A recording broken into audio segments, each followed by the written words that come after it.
So I'm doing a second video because I didn't do one on Sunday. Wait.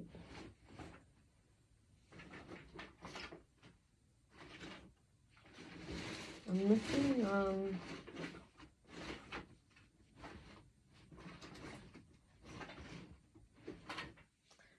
something I thought was important.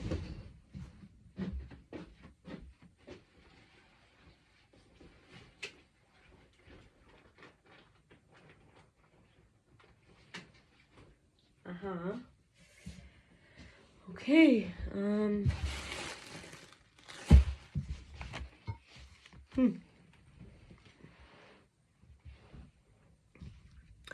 Okay, let's get to it. This is from the Young Summit on Guidance from John Prendergast.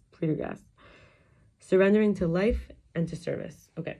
Willful is not the same thing as willing. Fear and desire are noise in the system that can prevent us from tuning into our inner knowing the way we can when we realize attachment to outcome.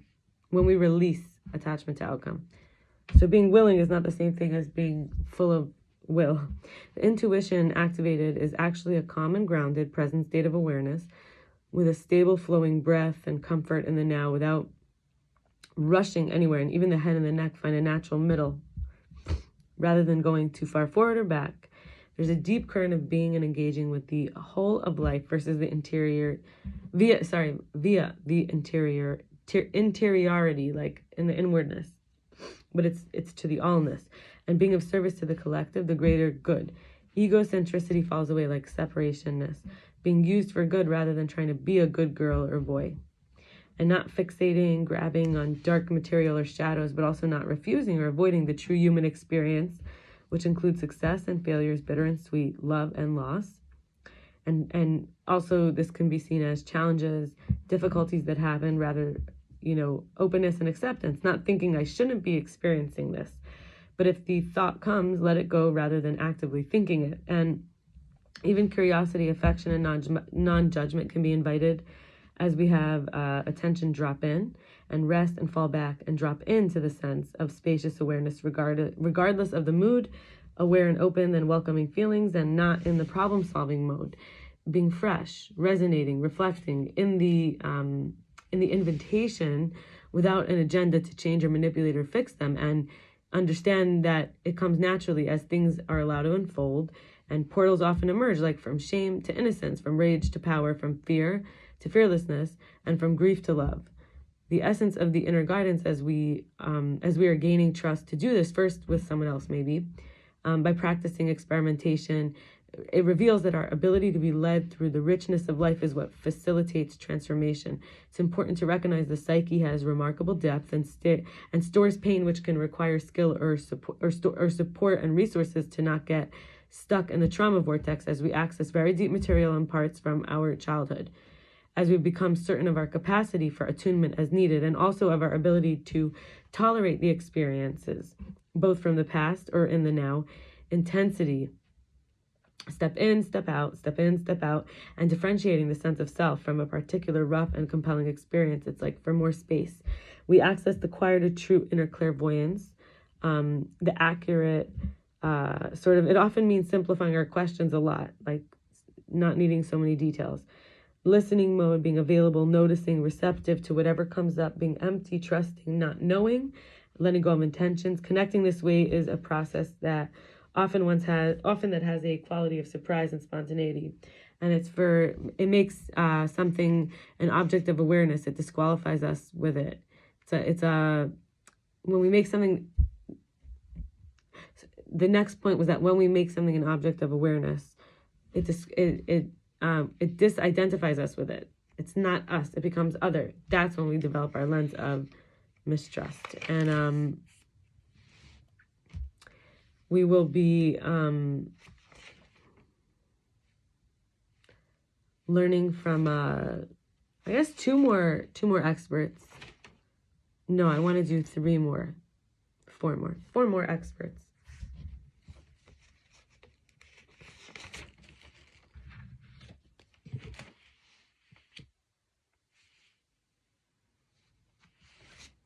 So Machiel Klerk says that the relationship with this other requires us to ask good questions with genuine curiosity, actually wanting to know, being humble, needing to ask, what should I do? What could I do? Like, what could I do in this case would be like a genuine, good, curious question rather than what should I do? So it's like questions trigger their answers in their likeness, and we have to have a willingness to hear what we don't want to hear with an energy of playing a game, solving a problem, learning the curriculum. The universality is non-judgmental, creates the worlds we find ourselves in, unlimitedness, and being able to engage with more warmth and openness as we start to see that the answers are already there. They're like, there can be the fighting with the dragon, and there's also the helpful godmother to support at the same time involved in the story.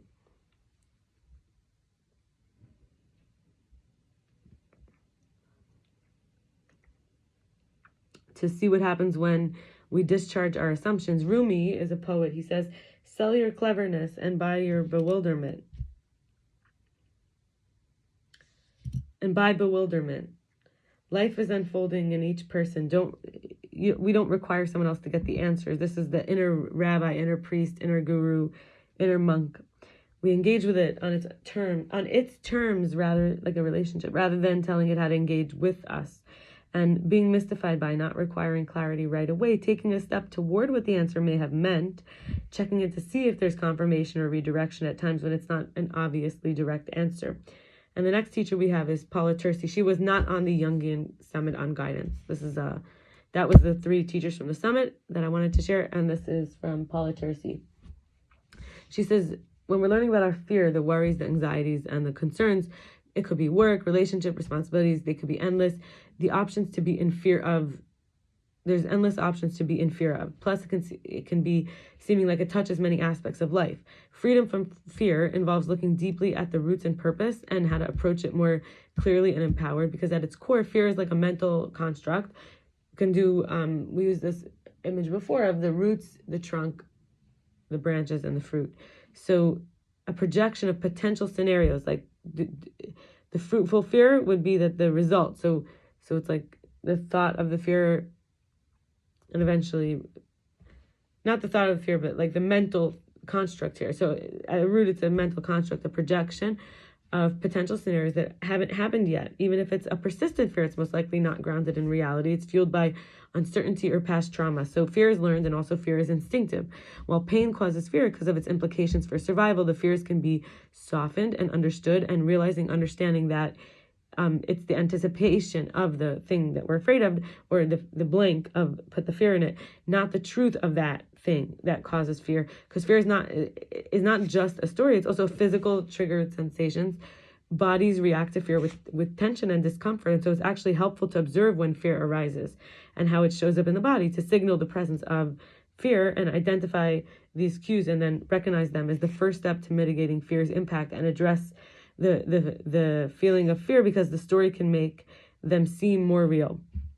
The stomach knot, the chest pain, the uneasiness, fears like of danger can protect us, but the mentally constructed fears based on imagination will actually limit our potential and joy. Our ability to learn and think and create fear in the mind could be low-grade objectless fear. It's just like a generalized fear, which could lead to chronic anxiety about nothing specific. And actually for people, the worst case it could be is debilitating, right? Chas v'shalom, God forbid. We can shift our focus from fear to truth in order to strike a healthier balance, where healthy fears serve as lessons or warnings, and they can guide us instead of just, it's not like restricting us. And unhealthy fears we don't engage with. When we release fear, we're actually going from fight or flight to rest and restore. Fear does keep us small, while joy is expansive. So when we put that fear in perspective, we can utilize tools to manage it in order to enhance the capacity of joy. Connecting with the unshakable self through something that she recommends meditation. I'm saying, let's say, like a meditation, whatever it allows. One to observe and let go of what isn't in line with true self toward love and peace.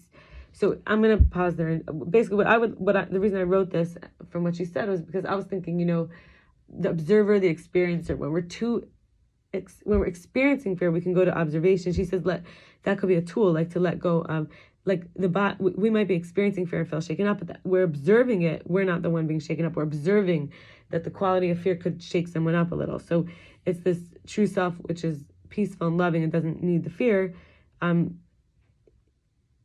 It's kind of like conscious effort, mindfulness. And then we can reclaim that energy and live more authentically and constructively. And so I want to just seamlessly move into, from Shawn, sheshn, Hashmatpour, he talks about approach anxiety. What do I judge about myself that I don't want others to see? This is a big deal. It's all about the private, public self. It's diversion. So he calls this a pattern of constant self-judgment, where we're fearing the judgments that will be confirmed in me in the social interactions, and afraid of seeing myself as not good enough for a relationship play out in external experiences that so I want to pause and say I'm it's crazy how this is part of my life right now. Like, I'm literally, fears that I wrote like 8 months ago are now, I've seen them act out in a relationship I have with somebody who I met for a few years but never bonded with deeply until suddenly, like 2 weeks ago. And then those fears are coming out. I'm acting, I see in some ways, so this is interesting that the self-judgment of our own personality traits and quirks and characteristics being confirmed to me by others. Self-judgment builds shame in the body, and shame doesn't want to be seen. It has a fear of exposure of the pushed down parts. So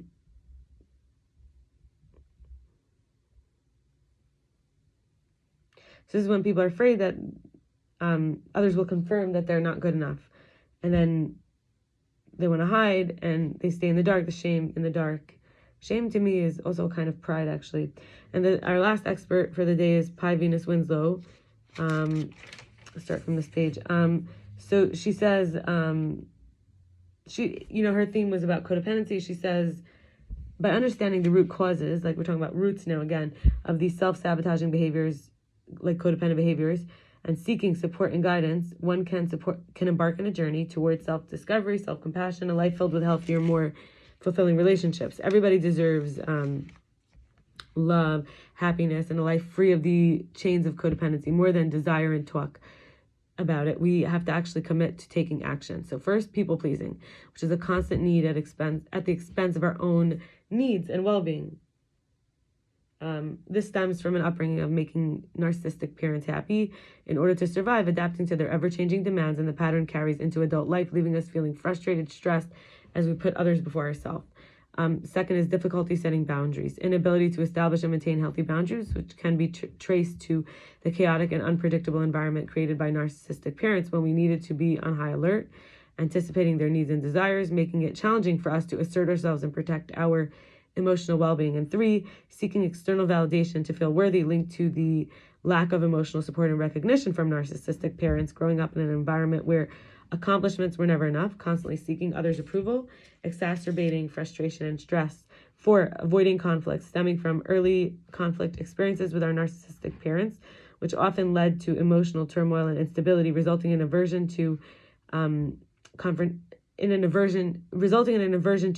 confrontation. So this basically, I just want to pause for a second. The people pleasing, the difficulty setting boundaries, the seeking external validation, the avoiding conflict. This was in all different ways. We basically were not growing a self. I just want to say, so here, continuing avoiding conflict, we may suppress our true feelings, causing stress and frustration. And five, neglecting self-care, frequently neglecting self-care practices, putting the needs of others before our own, tracing back to the upbringing conditioning to prioritize our narcissistic parents' needs and emotional demands, so that as adults, we struggle to prioritize self-care, leaving us feeling drained and overwhelmed.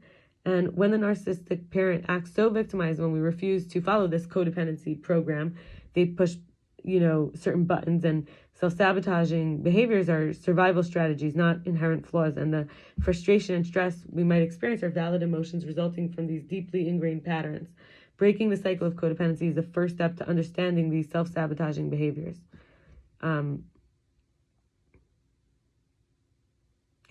So we're going to stop here and leave it at that. And I wish you all the best. I look forward to sharing more. Whoever you are out there, whoever you are, we've Been on a long journey together, huh? Over 2 years.